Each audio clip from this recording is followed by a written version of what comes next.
Katie and her husband Ben react totally differently when there's an emergency situation going on. It is correct. Yesterday, a person riding a motorcycle fell over into the road right in front of our car. Oh my gosh. And immediately, I'm like, Ben, stop the car. Help him up. Yeah. Not even thinking that we are in the middle. Okay, we're traveling down. We're going to our family photos in the afternoon.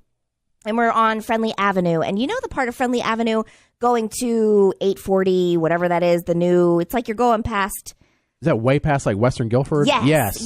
And you like almost come up on Market Street? Correct. Yeah, okay. So we're heading that way, but there is a big section of Friendly Avenue that is being repaved right now. So they had to, there's a lot of grooves in the road. Like they just went through and, what do you call it? Right before you pave it, you like sand it down or whatever. I know what you mean, where the road's real gritty. Yes, and all of the pothole things are raised up higher on the road because they've paved it down and they're going to repave.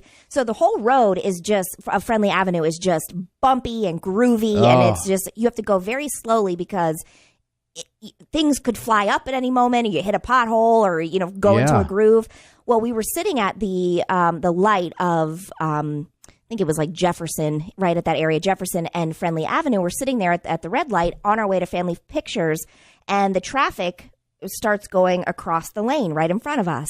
And I guess this guy it was more like it wasn't a scooter, it wasn't a moped, it was a little bit bigger than that, but it Kind of wasn't like a crotch rocket. Kind of similar to that, but it wasn't like a big Harley or anything. Oh, okay. And so the guy goes in front of our car, and I guess that his wheel got stuck in one of those grooves, and he just lost control of the bike, and it tipped right over on him. And luckily, everybody's kind of going slowly because of the grooves in the road. And right in front of our car, while we're sitting at the red light, he just topples over. And you're freaking out. I freaked out because the only thing I see is this man fall over on it and have the bike land on top of him in a busy road, in a busy intersection.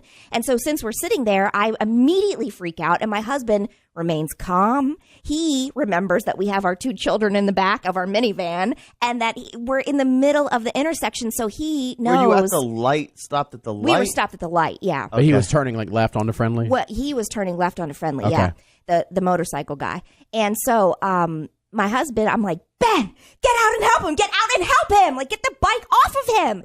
And my husband, because he remembers that we have to be safe in an emergency situation, he slowly goes into traffic, kind of crosses so that nobody can hit the guy on the bike, tells him, don't get up. He rolls down his window. He said, don't get up, man. I'll help you. Don't get up. And then we pull onto the side of the road, and then somebody else comes and runs across traffic. But in my mind, I'm like, get out of the car and help him immediately. Right, yeah, don't put it in park. Just get jump out of the car immediately and help this man. In fairness to Katie. Yeah. Because I do think, though, if you're at a light and you put the blinkers on and you just stop and get out and this car behind you and be like, hold on. Right. Hold on a second. I think that Katie's initial situation might have helped this guy better and faster and quicker. Well, maybe. I mean, my husband just was making sure that you're always supposed to. I know Surrounding. this. You're always supposed to make sure that you are being safe because you could make it worse. Yeah. What if I would have gotten out and then there was like oncoming traffic and then I get hit? Right. My husband was cool, calm, and collected. Yeah, and that's the difference. I'm emotional as hell. Yeah. There's something I think that females are born with an extra piece, an extra body part in their throat for the gasp. I can't even do the gasp. And anytime I hear the gasp, it freaks me out. I feel like I'm going to wreck right away. Even if I'm parked, I'm like, it's usually like, I'll be what? Oh, I just noticed this thing online that was beautiful. What? Stop! We were sitting there. I definitely did the gasp. I mean, the guy comes across, the motorcycle comes across in front of our car, and I went, get out! That doesn't help. Yeah. That doesn't help. It does seem that women panic easier. Yeah. And your true colors come out in the most emergency, high tense situation. Yes. When I woke up from being passed out one time in front of Carol, she was flipping out. Did not help. It made it worse. I thought I was going to die either way she was.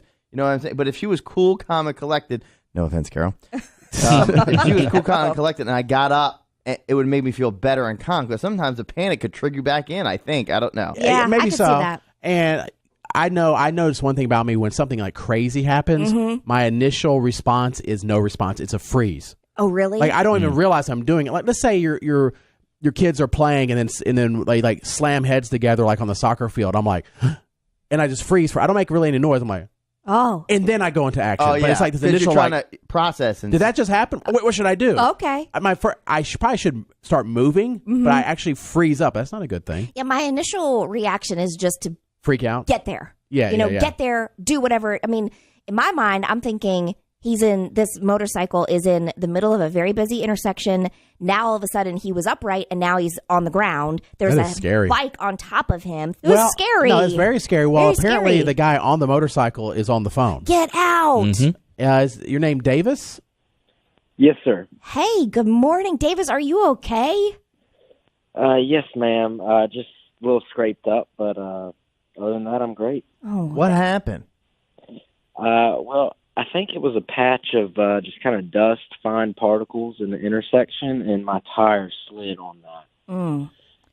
And I can imagine a situation that you're like, oh my gosh, hope I didn't break anything. To me, once you realize you're okay, was your ego bruised at all? Like, was it embarrassing? Because that's, a pretty busy area. Yes, very embarrassed.